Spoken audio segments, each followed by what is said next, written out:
Start नहीं किया। हाँ, तो हम लोग स्ट्रिंग के फंक्शंस पढ़ रहे थे। तो अपर को पढ़ा तो उसने सारी स्ट्रिंग को अपर कर दिया, लोअर लगाया तो उसने सारी स्ट्रिंग को लोअर कर दिया, और जब हमने इस पर स्लाइस लगाया था तो उसने हमें स्लाइस पार्ट दिया था। क्या लगाया था हमने लिखा था कॉलन 8। कॉलन 8 का मतलब बिगिनिंग से लेके 7th इंडेक्स नंबर तक की वैल्यू रिटर्न कर दो, तो उसने हमें रिटर्न कर दी थी। बात आ रही है समझ में? अच्छा, अब हम ऊपर जा रहे हैं नेक्स्ट में।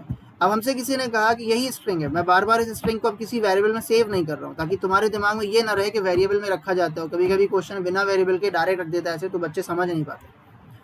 अब हमारे पास एक फंक्शन है यहाँ पर, बहुत अच्छी तरह देखो कि इंडेक्स नाम का एक फंक्शन है। इंडेक्स, आर इंडेक्स, फाइंड और R find. Make it very clear कि सारे फंक्शन किसी न किसी कैरेक्टर की तुम्हें क्या रिटर्न करेंगे, इंडेक्स वैल्यू रिटर्न करेंगे।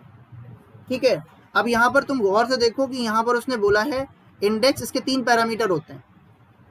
ये शीट की आप फोटो कॉपी ले लेंगे, मैं इसकी स्क्रीनशॉट दे दूंगा आपको, ग्रुप पे डाल दूंगा, आप बाद में नोट्स बना लो। मैं अभी नोट्स बनवाऊंगा, डिक्टेट करूंगा, so it will take 5 days to complete this session. I have to finish it today. और ये रिकॉर्डिंग भेज दूंगा, देखते जाओ, बनाते जाओ, है ना। Let it be written faster. So substring comma start comma stop, यानी आपको ये जो str है ना, str डॉट इंडेक्स, तो str मतलब है इस स्ट्रिंग ने कॉल लगाई है इंडेक्स फंक्शन की, तो जो भी ऑपरेशन चलेंगे इस स्ट्रिंग के ऊपर चलेंगे। ये स्ट्रिंग लोअर होगी, ये स्ट्रिंग अपर होगी, इसी स्ट्रिंग में इंडेक्स ढूंढी जाएगी। तो str जो है यहाँ पर वो स्ट्रिंग है जिसपे हम क्या कर रहे हैं, जो कॉल लगा रहे हैं। तो ठीक है, ये इस स्ट्रिंग के ऊपर कॉल लग रही है। अब इंडेक्स फंक्शन क्या करेगा, इस स्ट्रिंग को ढूंढेगा। सब स्ट्रिंग मतलब उसका कोई पार्ट जैसे हम ढूंढ रहे हैं, किसके अंदर, इसके अंदर, इस ओरिजिनल स्ट्रिंग के अंदर, सोर्स स्ट्रिंग के अंदर ढूंढेगा। और उसकी स्ट्रिंग कहाँ से कहाँ तक है, स्टार्ट से लेके स्टॉप -1 तक ढूंढेगा। कहाँ से कहाँ तक, कोई स्टार्ट स्टॉप जब भी आएगा तो स्टॉप से पहले रुकना है, तो स्टार्ट से लेके स्टॉप के बीच में ढूंढेगा। अक्सर क्या होता है प्रोग्राम्स में जो है ये दोनों चीजें ऑप्शनल होती हैं, तो ये लिखी नहीं होती। तो क्या करना है आपको, तो फिर आप अगर ये नहीं दिए तो फिर आप बिगिनिंग से लेके एंड तक ढूंढेंगे। फर्स्ट अकरेंस कौन सा, लेफ्ट साइड का।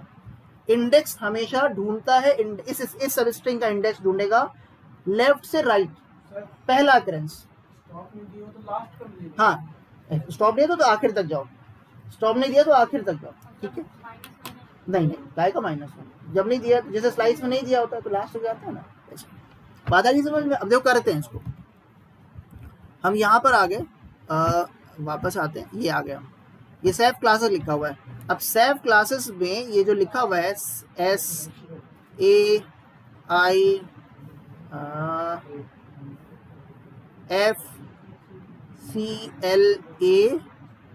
छोटा s, कैपिटल E और स्मॉल s, 0 1 2 3 4 यहाँ पर है, 5 6 7 8 9 10 11, राइट।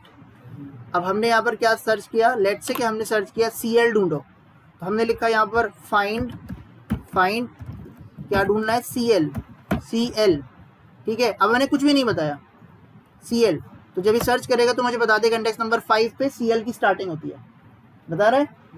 CL तो पूरा नहीं बताएगा क्योंकि उसमें तो बहुत सारे कैरेक्टर, तो उसमें जो पहला कैरेक्टर है उसकी इंडेक्स मिल जाएगी। शुरुआत कहाँ से हो रहा है, CL 5 से, उसकी इंडेक्स मिल गई। चीज समझ में आ रही है? अब अगर टीचर ने तुम्हें धीमे से यहाँ पर कह दिया चलो ये तो तुम्हें पता है, बहुत अच्छी बात है, उसने यही कोड तुम्हें दिया पूरा, और उसने यहाँ पर तुम्हें रेंज भी दे दी साथ में। उसने कहा कि तुम्हें सर्च करना है 6 से सर्च करना है, कहाँ तक, बस उसने 6 दे दिया, इसका मतलब 6 से लास्ट तक, स्टॉप नहीं दिया तो स्टॉप फिर एंड तक चला जाएगा। जब हम इसको रन कराएंगे ना, सॉरी फाइंड लगा दिया मैंने, इंडेक्स लगा दो, चलो कोई दिक्कत, तब भी 5 आएगा। इंडेक्स और फाइंड, आर इंडेक्स और आर फाइंड, ये सारे के सारे क्या करते हैं, इंडेक्स ही देते हैं।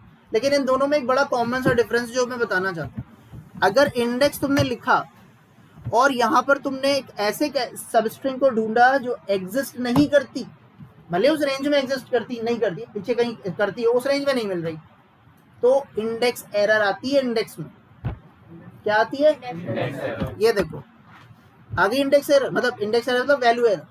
क्यों? क्योंकि जिस वैल्यू को तुम ढूंढ रहे हो वैल्यू मिली नहीं तुम्हें, वैल्यू ढूंढ रहे हो ना, वैल्यू आएगी, वैल्यू एरर। वैल्यू एरर समझ में आ गई तुमको? लेकिन यही चीज अभी तुमने फाइंड में ढूंढी थी। इंडेक्स और फाइंड में कोई फर्क नहीं है, इंडेक्स भी लेफ्ट से ढूंढता है, फाइंड भी लेफ्ट से ढूंढता है पहला अकरेंस। इंडेक्स मिल जाएगी तो इंडेक्स रिटर्न कर देगा, फाइंड को मिल जाएगी फाइंड भी इंडेक्स रिटर्न कर देगा। फिर सर डिफरेंस क्या होगा? डिफरेंस ये होगा कि इंडेक्स में अगर कोई ऐसी चीज ढूंढी जो एग्जिस्ट नहीं करती तो देखो वैल्यू एरर आ जाएगी, फाइंड में नहीं आएगी, फाइंड -1 देगा। ठीक है, ये पूरा कोड उठाया, कॉपी किया मैंने और यहाँ पर नई सेल में से पेस्ट कर दिया और यहाँ इंडेक्स की जगह इस फंक्शन का नाम फाइंड कर दिया। अभी भी आएगी, अब चलेगा, एरर नहीं आएगी। क्या आएगा? -। पॉइंट समझ में आ गया? एग्जिस्ट करती है तो उसकी इंडेक्स दे देगा। जैसे अगर मैं इसको धीमे से यहाँ 5 कर देता तो 5 पे तो CL स्टार्ट होता है, तो 5 से आखिर तक ढूंढेगी, ढूंढे मिल जाएगी। तो इंडेक्स और फाइंड लेफ्ट से ढूंढते हैं पहला अकरेंस। आपको कहते हैं सर इससे ज्यादा अगर CL एग्जिस्ट करते हो, मान लो सेफ के बाद फौरन यहाँ पर CL एग्जिस्ट करता है, लो एक और एग्जिस्ट हो गया। कौन से इंडेक्स नंबर पे आया होगा ये? 0 1 2 3 4 पे आ गया। अब जब तुम इसे चलाओगे तो ये -1 देगा, क्योंकि तुम 5 से सर्च करना शुरू कर रहे हो, तो ये -1 देगा। ये हाँ 5 में है तो ये 5 के हिसाब से देगा। लेकिन अगर मैंने इसमें हाँ अगर मैंने इसको आगे कर दिया होता, 6 कर दिया होता, तब ये यहाँ क्या कर रहा है, 7 से स्टार्ट हो रहा है ना, इसकी आउट ऑफ रेंज देना है ये दो। तो अगर हमने CL की आउट ऑफ रेंज दी तो नहीं चलेगी। देखिए क्या क्या रेंज थी इसकी, 0 1 2 3 4 5 6 7 8। हाँ तो 7 तो मिल जाएगा ना, 7 पे CL से स्टार्ट हो रहा है तो 7 पे तो आ जाएगा। लेकिन 8 जब हमने दिया तो 8 इंडेक्स नंबर पे तो L आता है, इसी तो आता नहीं है, इसलिए उसने हमको क्या रिटर्न किया? -1। बात आ गई समझ में सबको? अच्छा, तो इस तरीके से फाइंड इंडेक्स क्लियर हो गए दोनों, डिफरेंस भी क्लियर हो गया, सिमिलैरिटी भी क्लियर होगी। मुझे सिमिलैरिटी क्या है? सिमिलैरिटी ये कि दोनों इंडेक्स रिटर्न करते हैं सब स्ट्रिंग की। ठीक है, डिफरेंस ये है कि अगर नहीं मिलेगा तो इंडेक्स वैल्यू एरर देगा और फाइंड -1 देगा। क्लियर हो गया? मान लो मैं इसमें कुछ भी ढूंढ देता हूँ, मैं इसमें ढूंढ देता हूँ स्पाइडरमैन, ढूंढो स्पाइडरमैन है कहीं इसमें? भाई कहीं नहीं है, क्या आंसर आएगा? -1 है ना। कितने लोग स्पाइडरमैन के बड़े फैन है कोई स्पाइडरमैन वाला? हाँ, डोरेमोन वाले कितने हैं यहाँ पे? अच्छा, और शिनचैन वाले कितने? अच्छा, शिनचैन वाले भी। ठीक है, तुम लोग कुछ नहीं देखते, कौन सा चीज? ठीक है, ये फाइन क्लियर हो गया। अब आते हैं, देखो हल्ला नहीं। देखो अब हम एक मिनट, बातें नहीं। देखो मैंने लिखा है पर पाइथन, तो प्लीज मैंने लिखा है पर Python $python program, $python underscore program. लंबा है, कोई दिक्कत नहीं है। एक मेरे पास है, मेरे पास कितनी बार पाइथन आया? 2 बार पाइथन आया। ठीक है, एक मिनट होल्ड करना।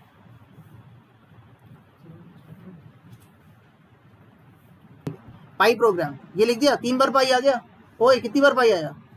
3 बार। जब ये 3 बार आएगा तो इसमें कितने पाइथन है? पाई, एक पाई, डॉलर दूसरा पाई, फिर अंडरस्कोर पाई प्रोग्राम। 0 1 2 3 4 5 6 7। तो देखो एक पढ़ रहा 0 पे, दूसरा पढ़ रहा 3rd पे और तीसरा पढ़ रहा, तो ध्यान रखो R इंडेक्स हमेशा कौन सा वाला देगा? राइट वाला देगा, बीच वाले कुछ नहीं होते। और अगर मान लो एक ही बार और R इंडेक्स लगाओगे तो भी वही देगा जो लेफ्ट वाला देगा। ठीक है, याद रहेगी ये चीज। तो देखो जब तुम इसे चलाओगे ना, देखो इसको चलाओगे ना तुम, अब कौन सा वाला? पाई डॉलर पाई प्रोग्राम ना। अभी देखो आंसर क्या आएगा, पाइथन तो मिलेगा नहीं उसको। अब पाई, अरे तो पाइथन ढूंढ लेना, पाई अब तो पाई कर देना, तो कहाँ मिलेगा इसमें? R इंडेक्स 6 पे मिलना चाहिए। डन, समझ आ गई? यही काम R इंडेक्स का है यार, पर नहीं मिलेगा तो वैल्यू एरर देगा। खत्म होगा 6 4 5 6, छोड़ दें आगे बढ़े। यहाँ पर हम जावा डॉलर ये स्वैप केस फंक्शन बता रहे हैं। स्वैप केस का काम कुछ पास नहीं करते स्वैप केस में। ये क्या करेगा? रिटर्न। देखो स्ट्रिंग में कभी भी कोई भी चीज ना, स्ट्रिंग तो इम्यूटेबल है, जो भी आंसर आएगा देखो नीचे आ रहा है, नीचे आ रहा का मतलब है रिटर्न होके आ रहा है। सो उसमें चेंज नहीं हो रहा, स्ट्रिंग में कुछ चेंज नहीं होता। ये देखो अब ये क्या करेगा? जो कैपिटल है उनको स्मॉल कर देगा, जो स्मॉल है उनको, ये मैंने कैपिटल T कर दिया, बाकी को देखो क्या करने वाला है।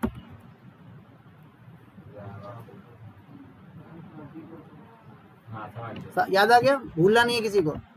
अच्छा नेक्स्ट देखो, तो स्वैप किससे करता है, लोअर को अपर, अपर को लोअर करता है। अब कंफ्यूजिंग वाला फंक्शन आ रहा है, एक होता है कैपिटलाइज, एक होता है टाइटल। एक होता है कैपिटलाइज, रुक जाओ बता यही मैंने लिखा है यहाँ पर, जावा डॉलर पाइथन लिखा था, जावा डॉलर पाइथन, जावा का जे भी स्मॉल कर दिया, बुरा ना मानना, जावा डॉलर पाइथन, ठीक है, plus C P P C plus plus, कुछ भी ना कुछ। मैंने इस पे लगाया title function, T I T L E, टिटली नहीं, title, T I T L E, title. Title क्या करेगा, यहाँ कोई स्पेस नहीं है, फर्स्ट लेटर कैपिटल नहीं, फर्स्ट लेटर कैपिटल नहीं, फर्स्ट लेटर तो कैपिटल है ही है। इसके बाद हर स्पेशल के बाद जो कैरेक्टर आएगा वो कैपिटल, हर स्पेशल के बाद जो कैपिटल आएगा, इसलिए मैंने स्पेस जानबूझ के नहीं दिया। डॉलर स्पेशल है, पी कैपिटल हो जाएगा, प्लस के बाद सी है, कैपिटल हो जाएगा। तो यहाँ 3 लेटर कैपिटल होंगे, जे, पाइथन का पी और सीपीपी का सी। इससे स्ट्रिंग क्लोज नहीं हुई ना, आ गया? देख लो अच्छी तरह से, आगे खोल के है, दिख रहा हो कि नहीं दिख रहा हो? वो नहीं, वो कर देता, सब लोअर कर देगा, केवल वो कैपिटल करेगा, मतलब ये वो सब भी कर देगा। देख लो इस चीज को नोटिस कर लो, देख लो कैपिटल का टी और ओ को स्मॉल कर दिया। केवल टाइटल क्या करेगा, हर वर्ड का पहला लेटर कैपिटल कर देगा। स्पेशल चाहे स्पेस दे तो स्पेस भी, तो स्पेशल लेटर क्यों, स्पेस स्पेशल लेटर है नहीं है, हटा दो। तो फिर अगर तुम सारे स्पेशल सिंबल हटा के क्या लगा दो, कुछ ना लिखो, तो फिर कुछ नहीं करेगा। तो फिर रूल क्या हुआ, देखो रूल क्या हुआ, रूल ये है कि अगर कोई स्पेशल कैरेक्टर मिले उसके बाद का कैरेक्टर कैपिटल कर देना और पहला कैपिटल कर देना। तो स्पेशल मैंने सारे हटा दिए, तो केवल जे कैपिटल होगा, बाकी सारे क्या हो जाएंगे, समझ में आ गई। और ध्यान रखो कि मैं तुम्हें इसलिए इसको ओवरराइट नहीं कर रहा हूँ, हर बार एक नई सेल बना रहा हूँ ताकि तुम पिछले आउटपुट से नया आउटपुट कंपेयर कर लो, कोड देख लो। मैंने गैप दे दिया यहाँ पर, स्पेशल कैरेक्टर स्पेस भी तो है, यहाँ पर भी यही होगा, सारे छोटे बाकी बड़ा, पहला बड़ा। तो अक्सर बच्चों को पहले ये पढ़ाया जाता था कि वो हर वर्ड का पहला लेटर कैपिटल होगा, हर वर्ड का नहीं होगा, हर स्पेशल कैरेक्टर के बाद का लेटर कैपिटल होगा और पहला कैपिटल होगा। टाइटल समझ आ गया? कैपिटलाइज में कुछ नहीं होता, कैपिटलाइज में पहला कैपिटल होता है बस। अब आ जाओ, हाँ इस कोड को उठाया हमने, समझ जा रहे हो ना? ये पेस्ट कर दिया और हमने यहाँ पर लिखा कैपिटलाइज, कैपिटलाइज हिट करा, क्या आंसर आया? पहला वर्ड कैपिटल है, बाकी सब तो स्मॉल रखते, कोई फर्क नहीं पड़ता उसको कि वो स्पेशल कैरेक्टर या क्या है, सिर्फ जे कैपिटल होगा। और देखो बाकी स्मॉल हो गए, पाइथन का टी, एच, टी और ओ स्मॉल हो गए नहीं होगा, इसको बड़ा ध्यान रखना। बहुत से बच्चे सोच, क्योंकि जब तुम्हारे पास 4 ऑप्शन होंगे ना तो तुम बहुत कंफ्यूज हो जाओ, तो कॉन्सेप्ट बिल्कुल सॉलिड होने चाहिए। हाँ, और कैपिटल होंगे भी बीच के तो उनको स्मॉल कर देगा। ये नोट समझ आ गया सबको? क्लियर है सब? आगे बढ़े हम लोग, क्या समझ आ रहा है? पूछ लेते हैं यार, पूछ लेना चाहिए बच्चों से।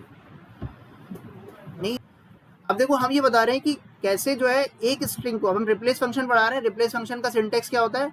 रिप्लेस फंक्शन का सिंटेक्स ये होता है कि यहाँ पे जाएंगे, 1 मिनट। रिप्लेस फंक्शन का सिंटेक्स क्या होता है, इसी में देख लो। ये देखो, ओल्ड हमने लिखा, न्यू लिखा, number of occurrence, function number 13। Replace function में ओल्ड स्ट्रिंग बताओ किस स्ट्रिंग को रिप्लेस करना है, न्यू मतलब किस स्ट्रिंग से रिप्लेस करना है, और नंबर ऑफ अकरेंस कितने अकरेंस उसके रिप्लेस करने हैं। हाँ, मतलब जावा जैसे 4-5 बार आया तो क्या सारे जावा जितनी बार आए वो सारे रिप्लेस करने हैं या पहले 2 करने हैं बाकी छोड़ने हैं? तो ये वो चीज़ है।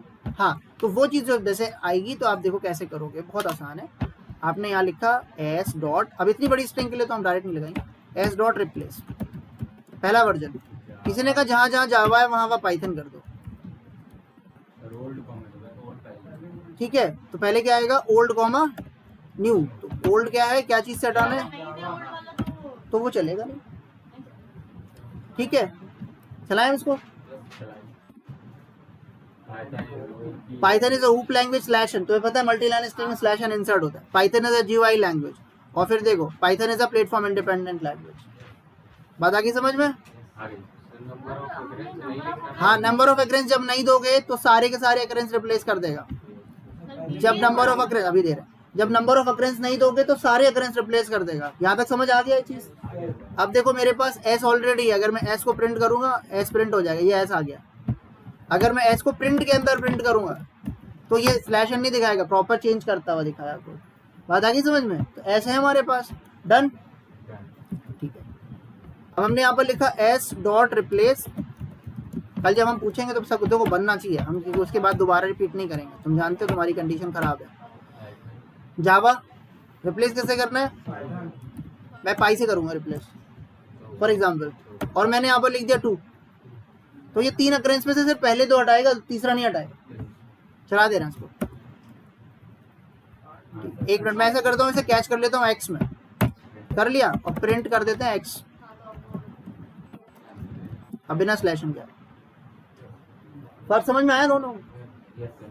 ये ध्यान रखना। रिप्लेस क्लियर हो गया? कोई रेंज वेंज का चक्कर नहीं होता। ओल्ड वर्ड, न्यू वर्ड और नंबर ऑफ अकरेंस नहीं देंगे तो सारे अकरेंस रिप्लेस, डन। आगे बढ़ो। और तुम्हारे बोर्ड के पेपर में इन फंक्शन से बहुत क्वेश्चंस बनते हैं, तो तुम इनको बिल्कुल लाइटली ले नहीं सकते।